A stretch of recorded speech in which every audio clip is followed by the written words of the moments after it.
Okay. Hi Suraj, how are you? Hey, nice to see you after a long time, though virtually. Yeah. All good and safe. I mean, How are you doing? Hope you're safe as well. yes, I'm very well. I'm staying with my sisters, so it's amazing, and all the family pyar I'm getting here.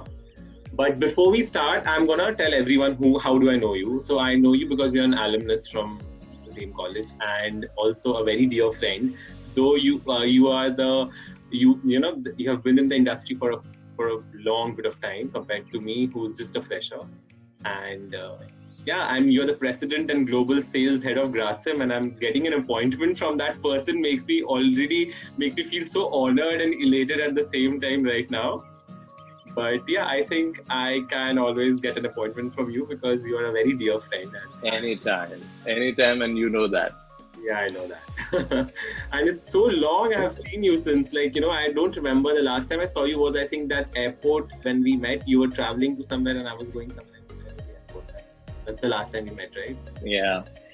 I think if someone wants to even fake it, he just needs to say, yeah, I met you at the airport, and he would be like anybody would be 9 times out of 10, right? Yeah. Yeah, I think so. Especially with you, I think. Especially with you, that works because you're such a globe trotter, right? How are you holding up since the lockdown has been a week now and you're not traveling? How are you inside the house? I mean, it's been now today exactly a month since I did my last domestic travel. I was traveling to Baroda, I remember, and 2 months since I've been to an international destination. I was in Dubai. I was traveling to Dubai 2 months back. So yeah, it's been quite an experience being locked up in one house for so long. And you're right, I'm not too used to staying in the same city for more than 3 days as well.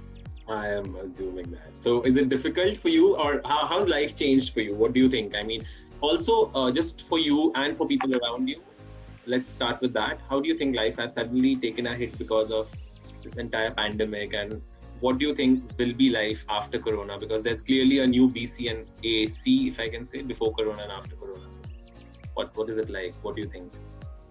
Yeah, I think life is gone completely upside down. If you have anticipated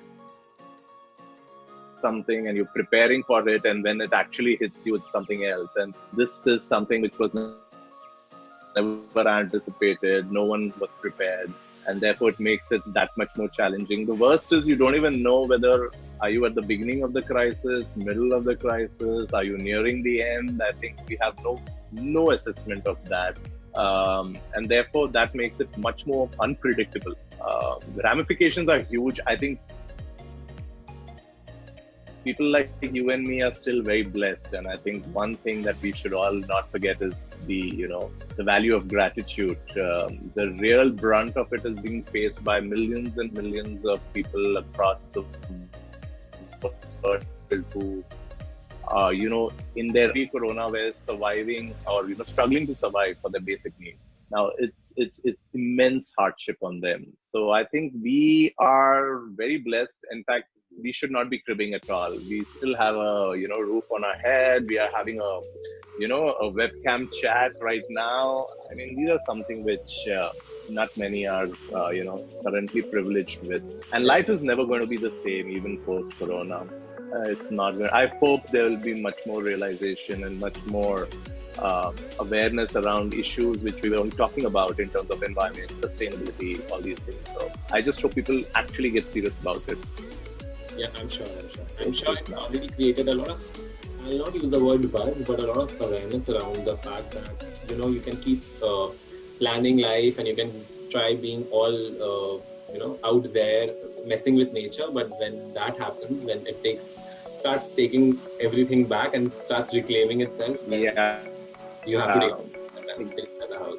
But we are creatures of habit, so it's very easy to fall back to our old ways of working once the things behind us. So that's something that we need to guard ourselves against.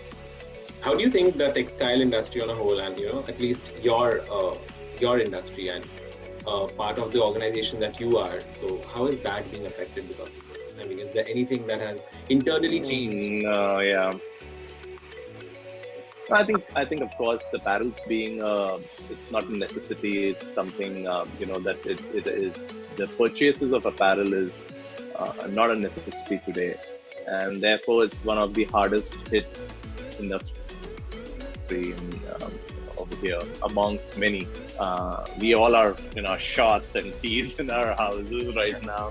Not, I think the last thing where consumers want to do is to go and buy clothes, and therefore it has an effect from the entire value chain. And we are no different. We've also been affected. What's changed internally? I think today the focus has to be on, as far as business is concerned, on preserving cash. I think that has to be the ultimate objective for today. And that's what we are also preparing for and doing, and in our own ways of ensuring how do you preserve cash, how do you make it more efficient in terms of also our processes, and whatever little business that is currently going on, how do you make most of it? So, but cash is king today, for sure. Yeah. So how is your organization helping the lower rung of the pyramid? Like, is there anything that Aditya Birla Group is doing differently for the people very down in the value chain? I think that is part of the Aditya Birla Group's, ethos and the work ethics that the group has been, and it's been there for centuries. This group, and doing its bit on living up to its corporate citizenship mantra. The group as a whole has donated 500 crores for in India for dealing with the issue of COVID. And not only at the group level, each individual businesses themselves are also doing that. We are already into the manufacturing of moving into manufacturing of the protective gear and helping the government by taking up hospitals and earmarking beds for the COVID patients, and also ensuring that even our own employees, as they may be contractual employees or whoever they are all well taken care of, paid on time. So I think the group continues to do what it has always been practicing, of being a very responsible corporate citizen. Great, amazing, good to hear that. And so tell me, Suraj, something that when you were in college, and I'll just ask you this as a very naive junior. I mean, when you were in college and you were doing your education, did you really think that sometimes do you sit back and think that this is how far you have come in life, and what were your dreams, and how much has it materialized into? And No, I don't think. Actually, all my educational qualifications are for the wrong reasons. It's not for the very typical reasons that people do. My MBA was because my dad's an MBA, so always look up to your dad as your role model, and that's the only reason why I wanted to do. But I think I've been fortunate enough to I got into Aditya Birla Group from campus, and the group has been very, very kind to me in terms of providing platforms at very early ages, different platforms, and helping me grow in my career.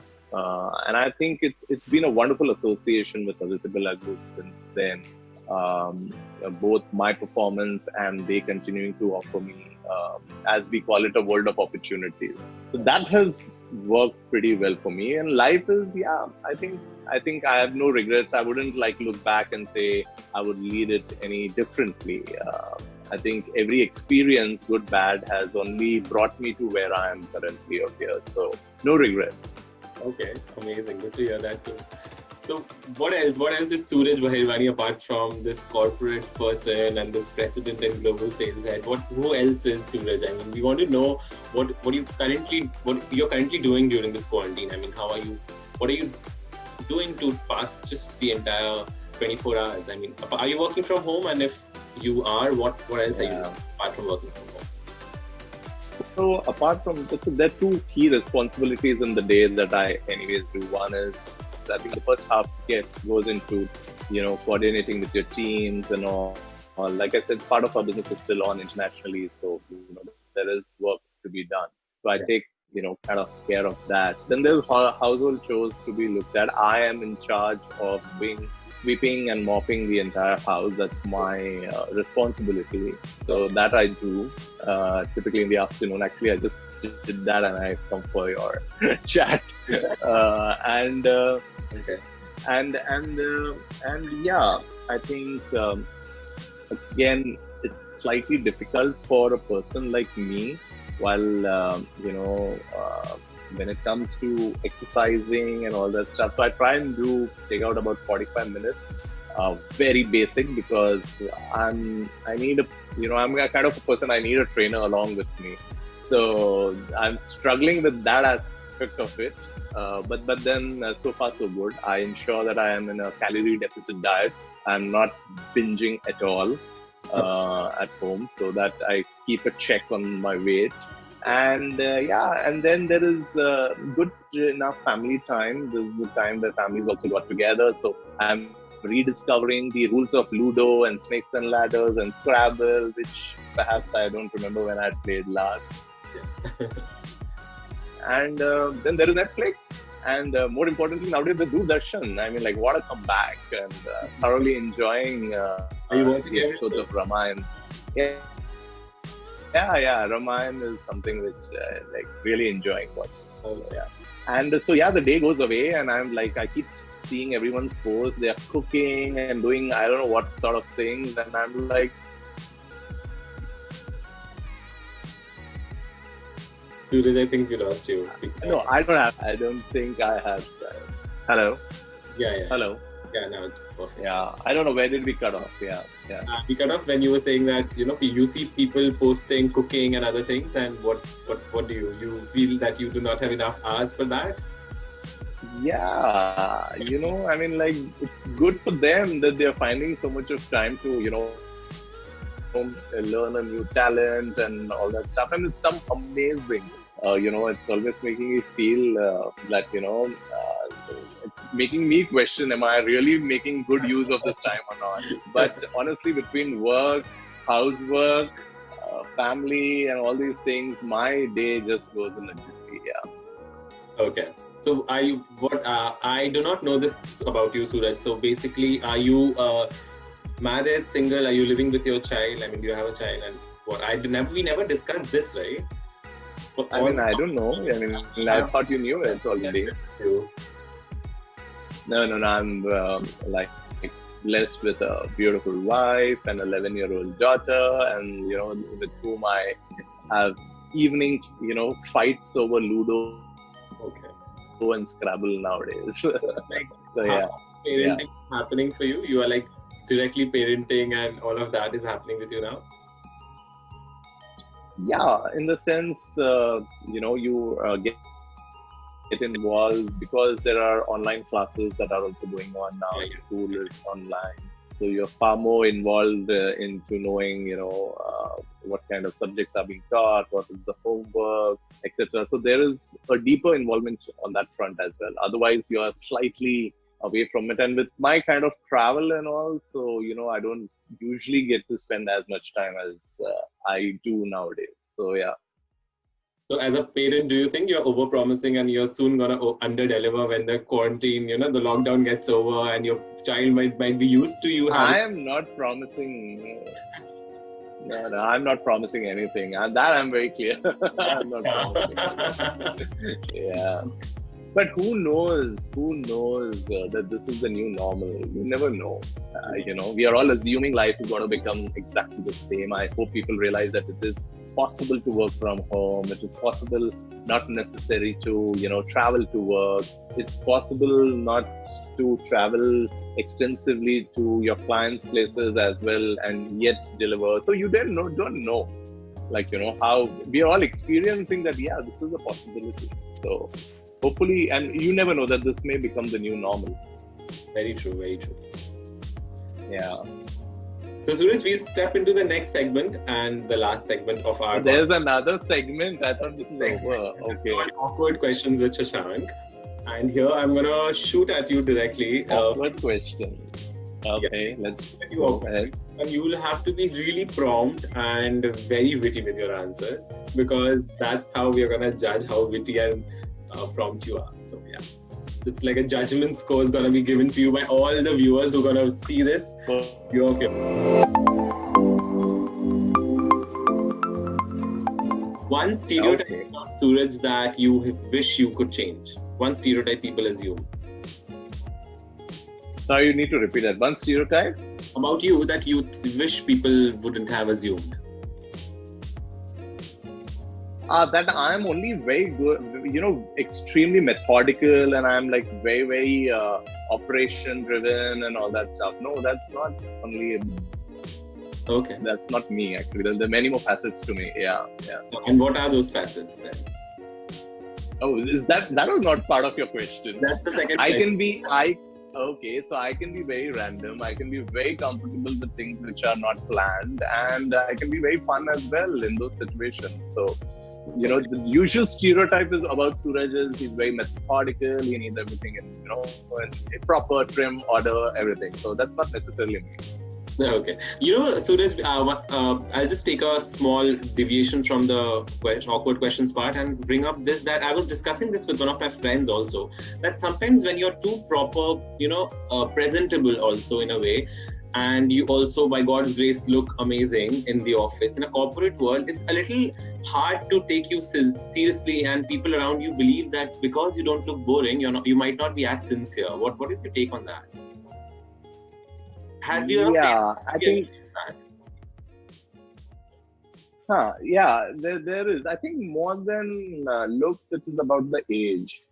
Okay. So, people, they've been like, I've always done roles much ahead of my age, and therefore the initial interaction there is skepticism, and I can see that in the eyes and the way people talk and all that stuff. But I think as they get to know you, couple of meetings and all, then they are pretty comfortable about it.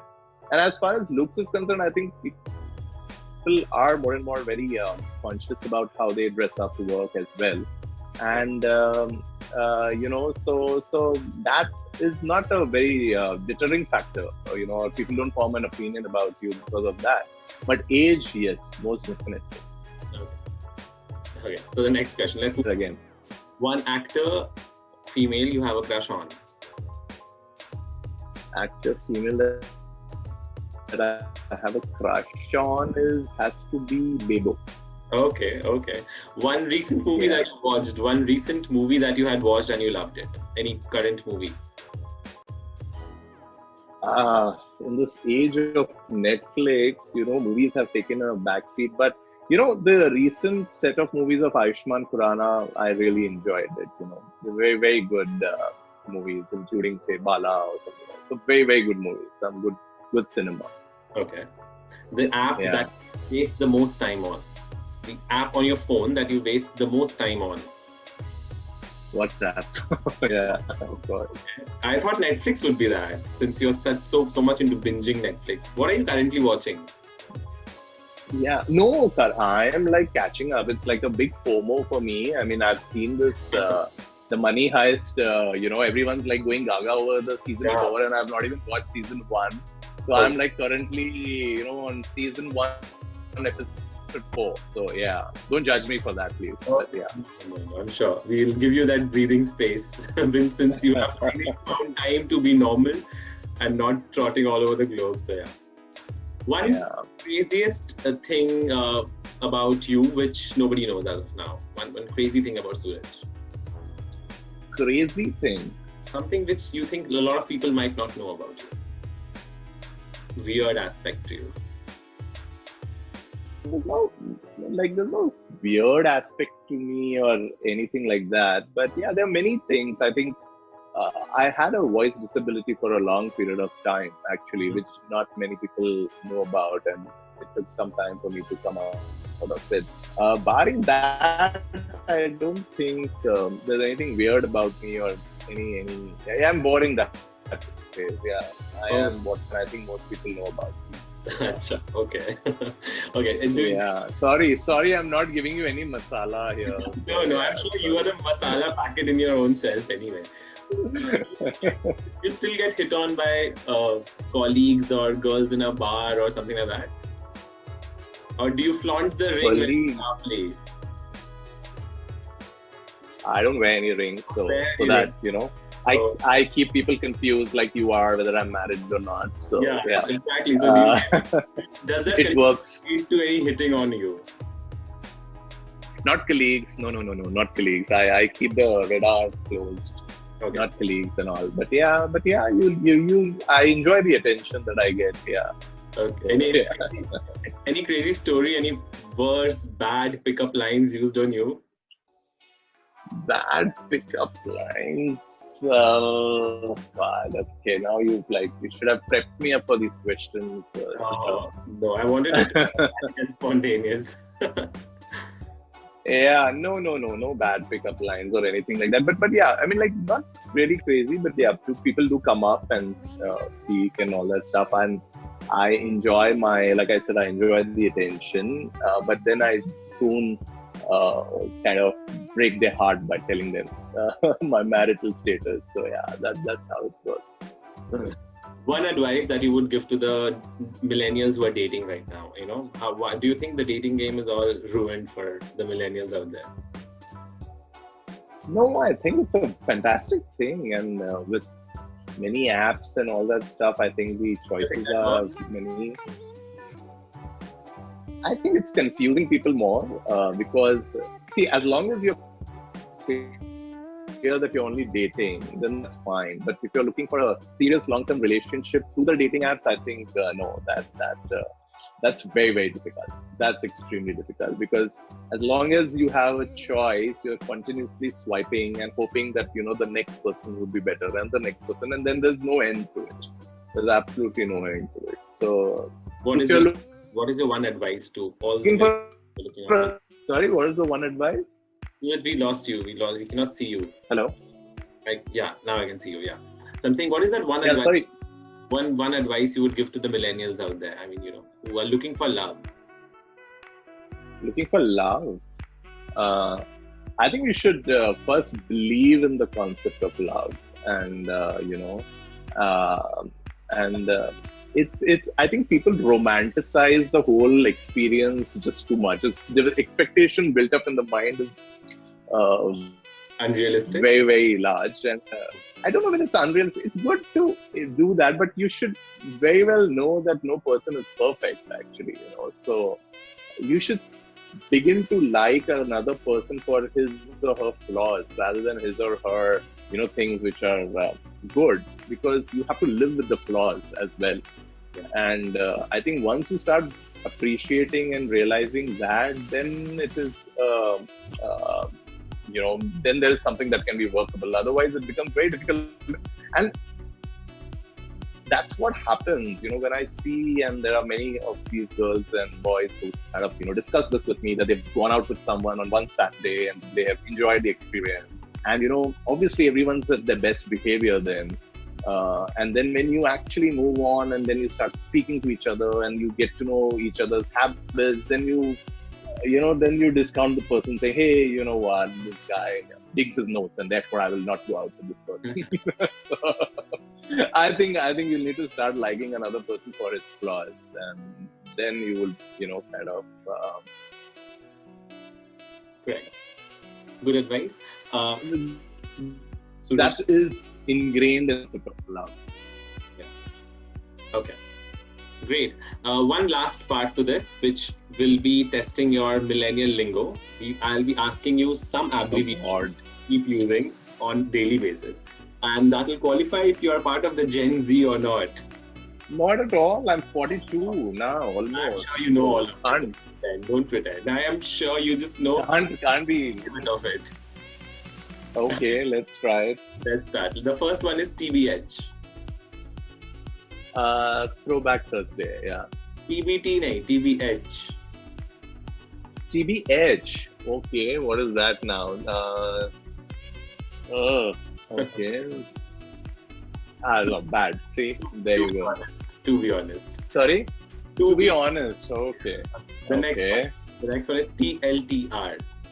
TLTR. Talk to you later, or is that what it is? Oh. So it's when somebody sends you a long message and that's what you reply. TLTR. Too long to reply. Too long to read. Yes, too long to Too long to read. Oh God. Okay, yeah. I told you I'm 42, Shashank. Don't make me feel my age again and again. Yeah. No. Okay, the one last one. TGIF. I'm sure you know this. That's not a millennial lingo. That's our lingo. Yeah. Nowadays. I just sent you a question so that you can feel better by replying to it. Yeah. Yeah.